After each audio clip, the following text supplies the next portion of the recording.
Hi everybody. It's been 3 months since I posted my last vlog, and that was when I had lost 100 pounds. And then last week it was the 1-year anniversary of my fitness journey. So on Facebook I had promised that I was going to vlog again, and I was going to tell everybody the top 5 things that were most important to me during this journey, and things that helped me the most.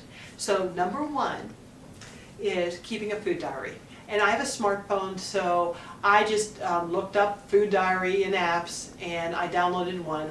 What mine is that I put in, like say I'm eating yogurt. I will look at the nutritional content and I will plug in that amount. It gives me a certain amount each day because of my weight and my height and my age. It will add the amount of calories that I can eat if I exercise. Say I burn 500 calories in exercising, it'll add 500 more calories to that, so then I have more calories to play with during the day. It's been very, very helpful to me. I will use a food diary for the rest of my life as long as I am able to. Yeah, it is tedious and it is work, but I think on the other hand, it makes me think about food. Number 2, working out.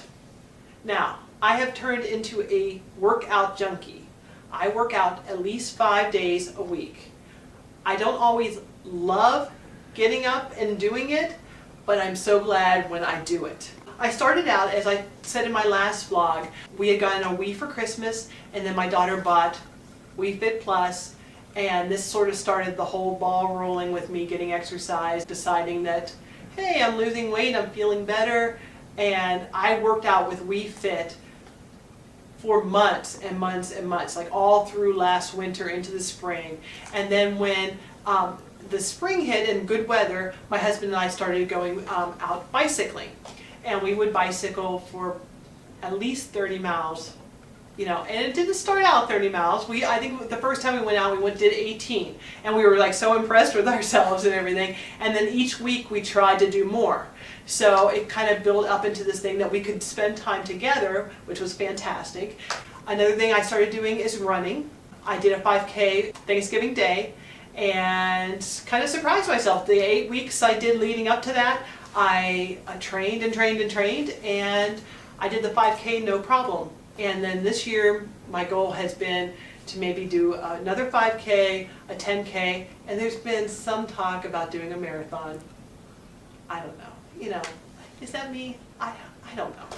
But anyhow, I'm considering it. So if you think about it, you could pray for me. But it'll be next October, and that would be just in time for my 49th birthday. So that would be a really good challenge for me.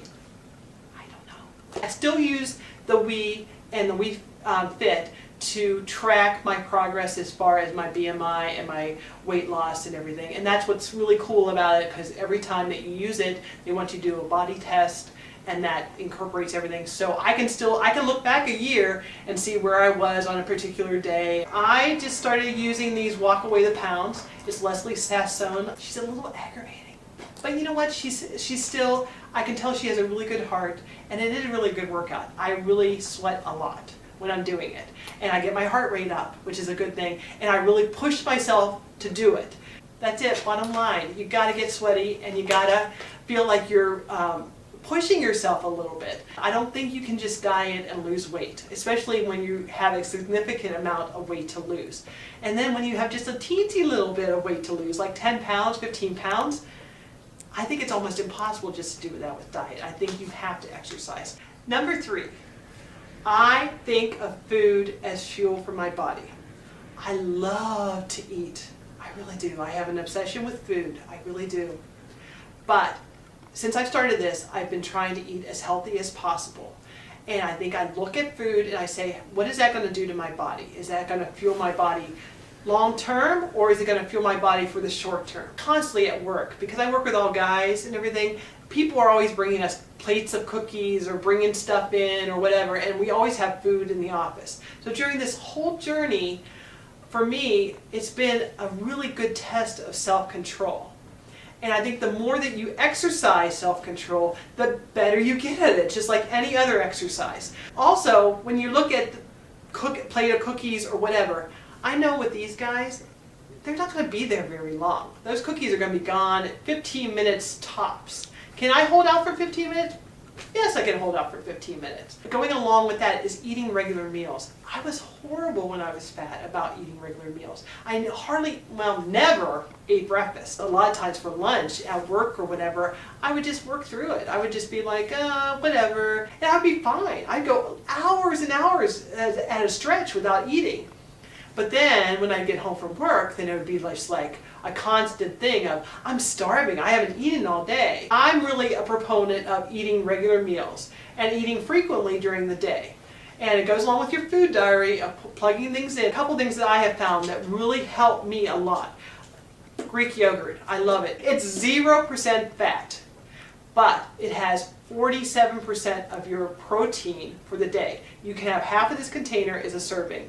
I add some granola that has protein in it as well, and then I also add some raisins. And that is a really bulky and good stick-with-you breakfast. So I have that every day. People say, how can you eat the same thing for breakfast every day? But I love it. I really look forward to it. I get up and I'm like, I can't wait to eat my breakfast. Another thing that I found is these Amy's meals, and they're all vegetarian meals, all natural ingredients. They're just wonderful. It's really a good, satisfying lunch. I have this obsession with this gum. It's mint chocolate chip, and it satisfies that sweet tooth for me. This is a free food to me. I don't even count this on my food diary. Maybe I should, I don't know. It's 5 calories a stick. I probably have at least half a pack a day. But when I'm at work, it's just one of those things that's just satisfying to me. As I'm working, I can grab a stick of gum and chew it, and it's long lasting. I just really like it. The fourth thing is short-term goals. This was pretty easy to me while I was losing the 100 pounds, because in WE, you set goals all the time. It's just part of their program. When you're weighing yourself, it's like, how many pounds do you want to lose and what amount of time and everything. And if you try to pick too lofty of a goal, it'll tell you that too. Say, there's no, are you sure you want to do that? That was very exciting to me, to have these different goals and to reach them. And then I had that goal of running the 5K, and I reached that. And that's why this year I've already been trying to think of goals to do. And I think that you can't set up a goal and start a program and say, I'm going to lose 100 pounds, and that be your goal. It was unimaginable to me that I could lose 100 pounds. So having the short-term goals and being able to meet them, they just helped me so much along the way. Be prepared is number 5. This is something where I think you can really screw yourself up really badly if you're not prepared. Because if you don't pack a lunch, I'm really, really faithful in packing a lunch. I have my lunch bag right here. I pack things and make sure that I have enough food for the day. Another thing is having a water bottle. Be hydrated. People are so dehydrated in America, and I think that this is the problem, that we just don't drink enough water. We drink so much soda and things like that. I gave up soda completely. You don't have to. I mean, there's diet sodas out there and everything, but they say they even dehydrate you. You need to drink water. You really do.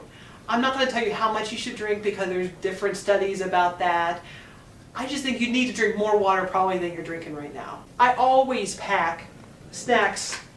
I pack these little boxes of raisins, 45 calories right here, and these 100-calorie pack of almonds. Be prepared. Make sure you have stuff with you so that you're not making bad choices, because it's very easy to make bad choices. So those were my top 5. If you need to lose weight and you know you need to lose weight, your doctor's told you you need to lose weight, then you need to lose weight.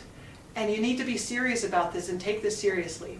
If you mess up, and you fall off the wagon and you eat something that you're not supposed to, get right back on. Failure isn't final. Our pastor says that all the time. So what? You ate a piece of birthday cake that you weren't supposed to do. Plug it into your food diary. Take a deep breath. Say, okay, well, I didn't meet my goals for my calorie intake for that day. Next day, start anew. I'm not an expert, but I really learned a lot through this journey. I learned a lot about myself. I learned a lot about perseverance and self-control. If you have any questions, any comments, please put them down below. Hopefully there'll be another blog. Okay, I love you, bye.